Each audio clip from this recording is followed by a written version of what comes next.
The confetti rained down, a mocking shower against my grief. The music blared, a painful symphony to my silent screams. My parents' annual summer party was in full swing. The house buzzing with laughter and chatter.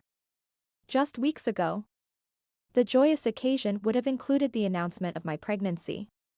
A secret we'd all been excitedly guarding. Now, the space where that joy should have been was a gaping wound. A constant ache in my heart. I watched them, my parents. The life of the party. Oblivious or perhaps indifferent to the hollowness in my eyes. Mom, radiant in her floral dress, danced with Dad. Their faces lit with carefree smiles. It was their party, after all, a tradition they'd upheld for years. My pain, my loss, was a muted footnote in their grand celebration. A wave of bitterness washed over me. Had they even acknowledged my miscarriage beyond a cursory, "So sorry, darling?" Their focus had quickly shifted back to the party preparations. The guest list, the menu. It felt like my grief was an inconvenience. A cloud threatening to dampen their festive spirit. I retreated to my room. The thumping bass from downstairs. A constant reminder of the celebration I couldn't share.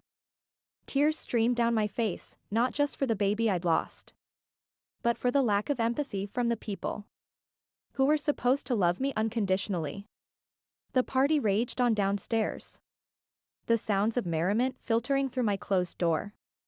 I lay on my bed, numb, replaying the doctor's words. The empty ultrasound screen. I felt invisible, a ghost in my own home. The next morning, the house was quiet. Littered with the remnants of the night before. My parents were still asleep, exhausted from their revelry. I quietly packed a bag, a small overnight case.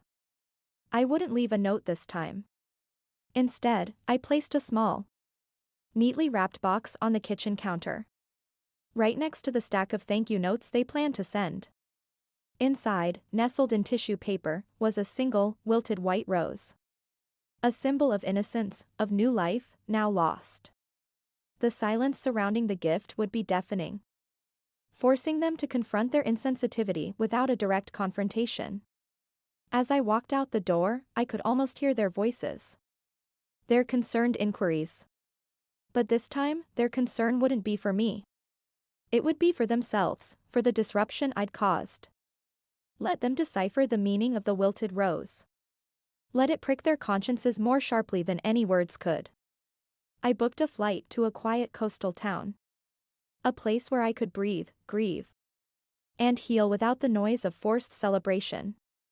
I needed space, distance, to process my loss and to understand why my parents' joy had overshadowed my pain. The wilted rose was my parting message. A silent scream in the quiet of their post-party morning.